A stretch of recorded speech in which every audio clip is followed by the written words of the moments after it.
والصلاة والسلام على سيد الأنبياء والمرسلين أما بعد فأعوذ بالله من الشيطان الرجيم بسم الله الرحمن الرحيم قال الله تبارك وتعالى في القرآن المجيد والفرقان الحميد قل بفضل الله وبرحمته فبذلك فليفرحوا هو خير مما يجمعون صدق الله مولانا العظيم۔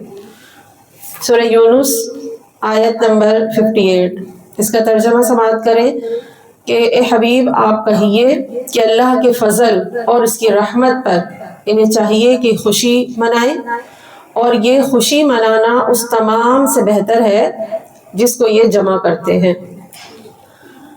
سورہ یونس کی اس آیت میں اللہ تبارک و تعالی نے یہ حکم دیا کہ ہمیں اللہ کے فضل اور اس کی رحمت پر خوشی منانی چاہیے، اور یہ اس تمام چیزوں سے بہتر ہے جو ہم مادی مال و دولت، اسباب، عیش و عشرت یہ سب جمع کرتے ہیں۔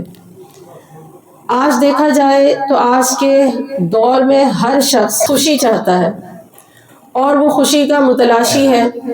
کوئی خوشی تلاش کرتا ہے مال و دولت میں، بینک بیلنس میں، جائیداد میں، کوئی خوشی تلاش کرتا ہے اولاد میں، عہدے میں، منصب میں، کوئی دنیاوی ڈگری حاصل کرنے میں، یعنی ہر ایک کی خواہش یہ ہوتی ہے کہ اسے خوشی مل جائے، کوئی نہ کوئی خوشی کا سبب تلاش کرتا ہے۔ تو اللہ تبارک و تعالیٰ نے اس آیت مقدسہ میں ہمیں حقیقی خوشی کے بارے میں ذکر کیا، اور ہماری جو زاویہ نظر ہے اس کو تبدیل کیا، ہماری سوچ کو تبدیل کیا کہ تم لوگ اگر خوش ہونا چاہتے ہو، حقیقی خوشی تلاش کرنا چاہتے ہو، تو وہ حقیقی خوشی تمہیں اللہ کے فضل اور اس کی رحمت پر ملنی چاہیے، اس کے ملنے پر ہونی چاہیے۔ تو اللہ کا فضل اور اس کی رحمت کیا ہے؟ اس میں مفسرین کرام نے اس آیت مقدسہ کے تحت فرمایا کہ اللہ کے فضل سے مراد ہے اس کا اسلام، اور رحمت سے مراد ہے قرآن مجید۔ اور بعض روایات، بعض مفسرین کے نزدیک اللہ کا فضل اور رحمت نبی کریم صلی اللہ علیہ وآلہ وسلم کی ذات مبارکہ بھی ہے، کہ آپ علیہ السلام بے شک اللہ کا بہت بڑا فضل ہے اور اللہ کی رحمت ہے، کہ قرآن میں ایک اور مقام پر اللہ تعالیٰ نے ارشاد فرمایا وَمَا أَرْسَلْنَاكَ إِلَّا رَحْمَةً لِّلْعَالَمِينَ، تو اے محبوب ہم نے آپ کو تمام جہانوں کے لیے رحمت بنا کر بھیجا۔ اور یقیناً آپ علیہ السلام نہ ہوتے تو اللہ تبارک و تعالیٰ اپنا رب ہونا بھی ظاہر نہ کرتا۔ اس کائنات کے بنانے کا مقصد یہ تھا کہ حضور نبی رحمت صلی اللہ علیہ وآلہ وسلم کو اللہ تعالیٰ نے بنایا۔ تو یہ تمام کائنات آپ ہی کے دم قدم سے ہے، آپ کی برکتوں سے ہے۔ تو جتنی بھی ہمارے پاس نعمتیں ہیں، ان نعمتوں میں سب سے بڑی نعمت حضور نبی کریم صلی اللہ علیہ وآلہ وسلم ہے، کیونکہ اگر آپ نہ ہوتے تو ہمیں اسلام بھی حاصل نہ ہوتا، رب کی معرفت بھی نہ ملتی، ہمیں قرآن بھی نہ حاصل ہوتا۔ جو عظیم کتاب ہے یہ کس پر نازل کی گئی؟ ہمارے اور آپ کے آقا حضرت محمد صلی اللہ علیہ وآلہ وسلم پر۔ تو آپ علیہ السلام اللہ کا سب سے بڑا فضل ہوئے۔ یہ کائنات میں جتنی بھی چیزیں ہیں ان سب میں سب سے بڑا فضل نبی کریم علیہ السلام ہے۔ تو بعض مفسرین فرماتے ہیں کہ نبی کریم علیہ السلام کی ذات مبارکہ کا ہمیں مل جانا یہ اللہ کا بہت بڑا فضل ہے، اور اللہ تبارک و تعالیٰ چاہتا ہے اس فضل کے ملنے پر، اس رحمت کے ملنے پر، انعام کے ملنے پر ہم خوشیاں منائیں۔ فَلْيَفْرَحُوا امر کا صیغہ ہے، جمع مذکر غائب، آرڈر دیا اللہ تعالیٰ نے، حکم دیا ہے خوشی مناؤ، لیکن کس طریقے سے خوشی مناؤ؟ ہر جائز شرعی طریقہ ہونا چاہیے، ناجائز طریقہ نہیں ہونا چاہیے۔ دائرہ شریعت میں رہتے ہوئے اللہ تبارک و تعالیٰ کے فضل، اس کی رحمت، اس کے انعام ملنے پر، انعامات خداوندی کے ملنے پر اللہ تعالیٰ چاہتا ہے کہ ہم خوشیاں منائیں، مگر خوشی منانے کا انداز وہ شریعت کے اندر ہونا چاہیے، دائرہ شریعت سے باہر نہیں ہونا چاہیے۔ تو نبی کریم علیہ السلام کی آمد پر، اور آپ کی آمد کا جو مہینہ ہے ماہ ربیع الاول، اور اس کی جو 12 تاریخ ہے، اکثر مسلمانوں میں رائج ہے کہ 12ویں تاریخ کو آپ علیہ السلام کی آمد کی خوشی مناتے ہیں۔ تو مفسرین فرماتے ہیں یہ آیت اس کا مصداق ہو سکتی ہے۔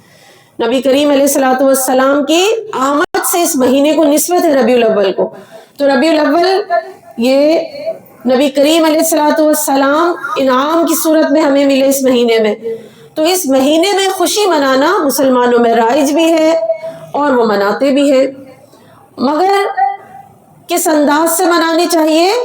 جائز طریقے سے، اس کا جائز طریقہ ہونا چاہیے، اور اس جائز طریقے میں مسلمانوں میں رائج ہے کہ کہیں درود و سلام کی محافل کا انعقاد کیا جاتا ہے، جیسے کہ الحمدللہ ہم 12 دن نبی کریم علیہ الصلوۃ والسلام کی سیرت پاک بھی بیان کرتے ہیں اور درود پاک بھی نبی کریم علیہ الصلوۃ والسلام کی بارگاہ میں پیش کرتے ہیں، نذرانہ پیش کرتے ہیں درود پاک کا، تو اس طرح منائی جائے۔ بعض صدقہ و خیرات کرتے ہیں، کوئی عبادت کرتا ہے، نوافل پڑھتا ہے، نبی کریم علیہ الصلوۃ والسلام کی خوشی میں کھانے کھلائے جاتے ہیں، پکوان بنائے جاتے ہیں، تو یہ تمام چیزیں جائز ہیں، درست ہیں، اور اس طریقے سے نبی کریم کی آمد کی خوشی منانا یہ مسلمانوں میں رائج بھی ہے۔ ہاں اگر اس طرح خوشی منائے کہ جیسے باہر لائٹنگ ہوتی ہے اور عورتیں بھی بے پردہ ان لائٹنگز کو دیکھنے کے لیے نکل جائیں تو یہ درست نہیں ہوگا، اور ایسی کوئی محفل ہو جس میں مرد و عورتوں کا اختلاط ہو، مکس گیدرنگ ہو، بے پردہ عورتیں ہوں، یہ بھی جائز نہیں ہوگا۔ اسی طرح صرف نعت خوانی کرنا اور اس طرح نعت خوانی کرنا کہ بس نعت خوانی میں ہی پوری رات گزار دی اور نمازیں پڑھ نہیں رہے ہیں، تو نبی کریم علیہ الصلوۃ والسلام کی خوشی منانے کا انداز ایسا ہونا چاہیے کہ نبی کریم علیہ الصلوۃ والسلام اور اللہ بھی خوش ہو، جائز ہو۔ تو مطلب خوشی منانے کا مقصد یہ نہیں ہے کہ صرف آپ محفل میلاد منائیں گھر میں، لیکن میلاد والے کی جو تعلیمات ہیں کہ انہوں نے کہا آپ نے نماز پڑھنی ہے مگر نماز ہم نہیں پڑھتے، نبی کریم علیہ الصلوۃ والسلام نے فرمایا علم دین سیکھنا ہے تو وہ ہم نہیں سیکھتے، تو کبھی میلاد والے آقا کی خوشی کے لیے میلاد کے موقع پر یہ نیت کریں اور یوں خوشی منائیں کہ آقا آپ کی ولادت کی خوشی میں یہ نیت کرتی ہوں اور اس طرح سیلیبریٹ کروں گی آپ کی آمد کے دن کو، یا آپ کے اللہ نے فضل کے طور پر، رحمت کے طور پر، انعام کے طور پر جو آپ کو ہمیں دیا ہے، اس طرح سیلیبریٹ کریں گی کہ اب میں علم دین سیکھوں گی، اب میری کوئی نماز قضا نہیں ہوگی، اب میں پردہ کروں گی، اب میں شوہر کی فرمانبرداری کروں گی، اپنے بچوں کی دینی تربیت کروں گی، تو یہ بھی انداز ہو سکتا ہے سیلیبریٹ کرنے کا۔ صرف یہی نہیں کہ آپ بس پکوان بنائیں، نظر و نیاز کریں، کھانا یہ جائز ہے، درست عمل ہے جائز طریقے سے، لیکن جو نبی کریم علیہ الصلوۃ والسلام نے ہمیں اس دنیا میں آ کر اپنی آمد کا مقصد سمجھایا کہ نبی کریم علیہ الصلوۃ والسلام ہدایت عطا کرنے آئے تھے، گمراہی دور کرنے آئے تھے، جہالت دور کرنے آئے تھے، علم کی شمع روشن کرنے کے لیے آئے تھے۔ قرآن آپ پر اسی لیے نازل کیا گیا اور آپ نے پوری زندگی قرآن پڑھایا اپنے صحابہ کو، اور ان کے ذریعے پھر ہم تک یہ میسج پہنچا، اور اب علماء ہمیں بتا رہے ہوتے ہیں کہ نبی کریم علیہ الصلوۃ والسلام کی سیرت طیبہ کے یہ پہلو ان کو بھی دیکھا جائے اور ان کے مطابق آپ کی خوشی کو سیلیبریٹ کیا جائے۔ تو ان ایام میں جو نبی کریم علیہ الصلوۃ والسلام کی خوشی مناتے ہیں تو وہ اس طرح کی محافل کا بھی انعقاد کرتے ہیں کہ دیکھیں نعت رسول مقبول ہوئی، لوگوں کو جمع کیا، جیسے اگر خواتین ہیں تو خواتین کو باپردہ ایک جگہ جمع کیا، ساری خواتین جمع ہے، حمد ہوئی، نعت باری تعالیٰ ہوئی، پھر اس کے بعد نبی کریم علیہ الصلوۃ والسلام کے اخلاق حسنہ بیان کیے جاتے ہیں، آپ کے اخلاق حمیدہ بیان کیے جاتے ہیں، آپ کا بچپن، آپ کی جوانی، آپ کی نوجوانی، آپ کا لڑکپن، آپ علیہ الصلوۃ والسلام کی جو ازواج ہیں ان سے آپ کا کیا رویہ تھا، اور حقوق العباد کیسے آپ نے ادا کیے، تو یہ چیزیں، تو یہ میسج دیا جاتا ہے کہ ویسے ہم دیکھیں ہمارے گھروں میں نہ سیرت کی کتاب ہے اور نہ ہم سیرت پڑھتے ہیں نہ جانتے ہیں، تو نبی کریم علیہ الصلوۃ والسلام کی سیرت ہمارے لیے اسوہ حسنہ ہے، ہمیں ہمارے لیے ہمارے آقا کی جو لائف ہے رول ماڈل ہے، تو ہمیں اس کے مطابق زندگی گزارنی ہے، تو وہ اگر ہم ویسے پورا سال، آپ دیکھیں گھروں میں یہ ماحول نہیں ہے، تو اگر کہیں اس طریقے سے سیلیبریٹ کیا جا رہا ہے کہ محافل کا انعقاد کر کے آپ علیہ الصلوۃ والسلام کی سیرت کے مختلف پہلوؤں کے بارے میں بتایا جا رہا ہے، کوئی انقلاب برپا کیا جا رہا ہے، دین کے قریب لایا جا رہا ہے، اللہ اور اس کے رسول کی تعلیمات کے قریب لایا جا رہا ہے، جائز اور درست طریقے سے کہ باپردہ سب آئیں، پوچھ کر آئیں اپنے گھر والوں سے، تو یہ بالکل جائز ہے۔ اس طرح خوشی منائیں اور ایک انقلاب برپا اور اپنے آپ سے عہد کر کے اٹھے کہ اب اپنے نبی کو ناراض کرنے والے کام ہم نہیں کریں گے. تو فَلْيَفْرَحُوا، خوشی مناؤ، اور یہ اس تمام سے بہتر ہے جو تم اپنے پاس جمع کرتے ہو. اور نبی کریم علیہ الصلوۃ والسلام کی آمد پر خوشی منانا، جیسے کہ بعض مفسرین نے فرمایا، اس آیت کا مصداق ہے. اس آیت سے معلوم ہوتا ہے کہ آپ کی آمد پر تو آپ علیہ الصلوۃ والسلام کا یہاں ہمارے پاس آنا یقیناً بہت بڑی اللہ کی نعمت ہے نا، کیونکہ آپ نہ ہوتے تو اللہ تبارک و تعالیٰ نے اس کائنات کو بھی نہیں بنانا تھا ہے. اور اللہ تعالیٰ نے جیسے کہ فرمایا کہ اگر آپ نہ ہوتے تو یہ زمین و آسمان بھی نہ ہوتے، میں اپنا رب ہونا بھی ظاہر نہ کرتا. تو آپ علیہ الصلوۃ والسلام نے بھی کیا اپنا یوم ولادت بنایا، جسے ہم برتھ ڈے کہتے ہیں، جسے ہم برتھ ڈے کہتے ہیں. ہم اپنے بچوں کا بھی تو مناتے ہیں نا برتھ ڈے. تو آپ کے بچوں کا جائز ہو گیا، لیکن اگر نبی کریم علیہ الصلوۃ والسلام کا برتھ ڈے نہ ہو، کہ اگر آپ نہ آتے تو آپ کا بچے کا بھی برتھ ڈے نہ ہوتا، آپ بھی نہ ہوتے. تو یہ برتھ ڈے ہے آپ علیہ الصلوۃ والسلام کی پیدائش کے دن کو منانا. تو معلوم ہو جس دن بھی اللہ کی طرف سے کوئی انعام ملے، کوئی فضل و رحمت ملے، اسے سیلیبریٹ کرنا اس آیت کے تحت آئے گا نا. تو آپ علیہ الصلوۃ والسلام بھی اپنے دن کو منایا کرتے تھے. کس طرح؟ پیر شریف کا روزہ رکھ کے. آپ علیہ الصلوۃ والسلام سے پوچھا گیا کہ آقا آپ پیر کا روزہ کیوں رکھتے ہیں؟ تو آپ علیہ الصلوۃ والسلام نے فرمایا کیونکہ اس دن اللہ نے مجھے پیدا کیا اور اسی دن مجھ پر وحی کی جاتی ہے.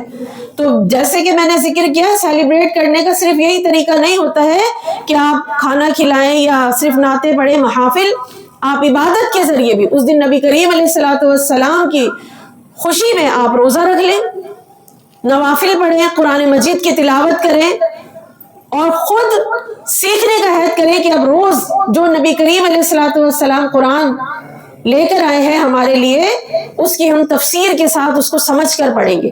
اور اگر ہمیں صحیح پڑھنا نہیں آتا تو اسے تلفظ، اس کے مخارج کے ساتھ اسے درست طریقے سے اس کی تلاوت کرنا سیکھیں گے اور پھر تلاوت کریں گے، اس کی تفسیر سیکھیں گے اور اپنے بچوں کو گھر میں پڑھ کے سنائیں گے تاکہ ہمارے گھروں کا ماحول بابرکت ہو جائے، گھروں سے تنگی پریشانی دور ہو جائے، اللہ کی رحمتیں نازل ہو. تو نبی کریم علیہ الصلوۃ والسلام نے بھی اپنا دن روزہ رکھ کر منایا.